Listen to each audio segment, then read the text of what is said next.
Today I'm going to show you how to make this cute little organizer. I'm using it for my pens, my heat erasable pens, so that way they're not just like all over the place. And I don't like putting them up like this because sometimes they will leak if I don't have a cap on it, and I'm really bad about putting the cap back on. So, flat, divided organizer. Let's go. You are going to need 4 9x3 inches for the front and back, plus interfacing times 2. Then you're going to need 4 8.5 by 3 inch side pieces, plus interfacing times 2. Then you're going to need 6 9 by 2 inch internal dividers, plus interfacing times 3. Then you're going to need the bottom piece, which is 9 pieces. You'll need 2 of these, 9 by 8.5 inches, plus 1 interfacing. Step 1, we're going to apply our interfacing to our external pieces.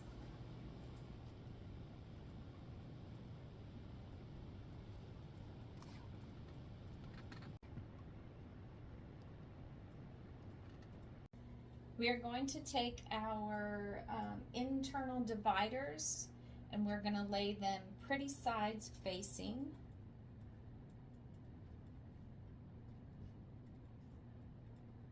And we're going to stitch the top and the bottom of all 3 pieces. We are not going to stitch the sides. For this project, I'm just doing 1/4 inch seams on all pieces.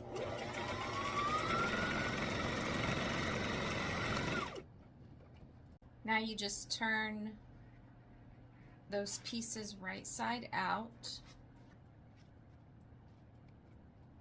You are going to take your 2 internal 9-inch pieces and you are going to mark 2.5 inches from the left side, and then 2 inches from there, another 2 inches, and you should have 2.5 inches left. And you just want to draw a straight line going up and down. And this is going to be where we're going to place our internal dividers.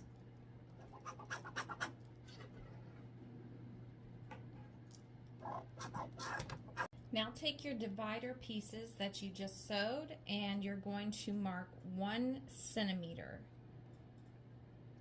from the edges, both sides, and draw a straight line. Oops.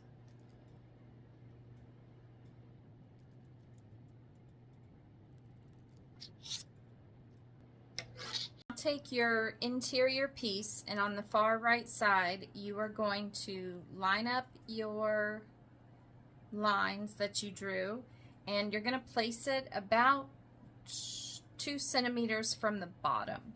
That'll give you enough seam allowance whenever you're stitching the bottom part to the side pieces. I am going to do a zigzag stitch on the end of the divider piece where the raw edges are, that way it doesn't fray.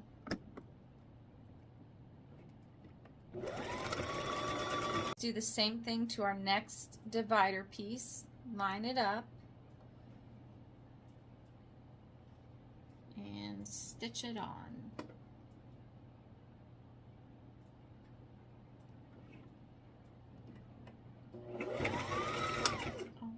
Don't forget to put it back to a straight stitch.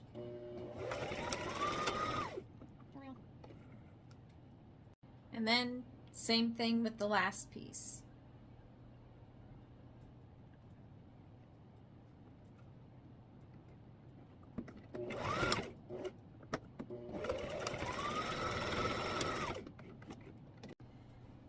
Now lay your other piece down and take the first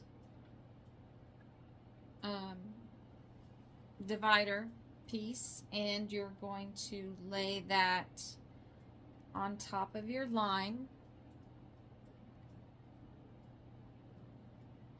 and then stitch that on and just repeat the process.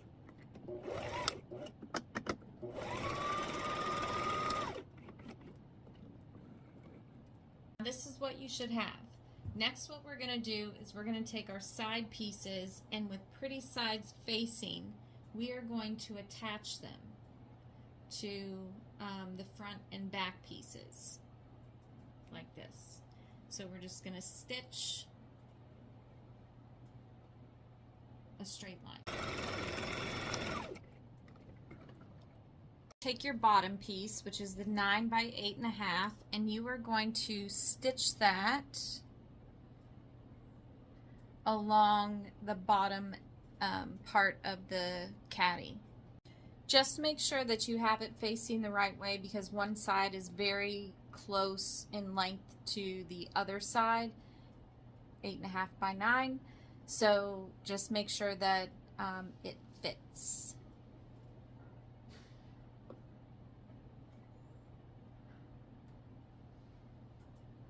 You should have a basket that looks like this. Next, what we're going to do is we're going to take our bottom piece, and we are just going to, with pretty sides facing, we'll stitch one side, then we'll stitch the other side, third side, and then the fourth side.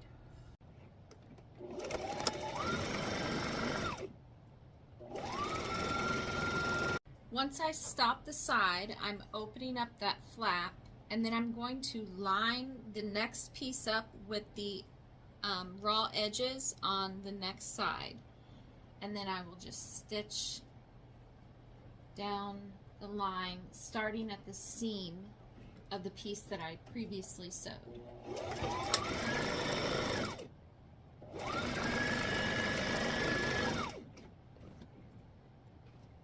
I'm going to fold the flaps up, and I'm going to put raw edges to raw edges, and I'm just going to stitch a straight line down on all 4 corners.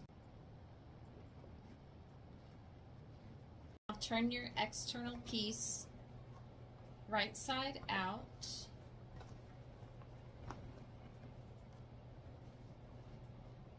and it should look like this. Take your internal piece and place it on the inside, and what you're going to do is you are going to fold down the edges on both pieces, so that way the raw edges are not showing. You want to match up your seams on the corners and clip those in place first. That way your seams all match up and it doesn't look funny. Now that I've got it all pinned and folded over, we're just going to do a top stitch all the way around to seal up these edges.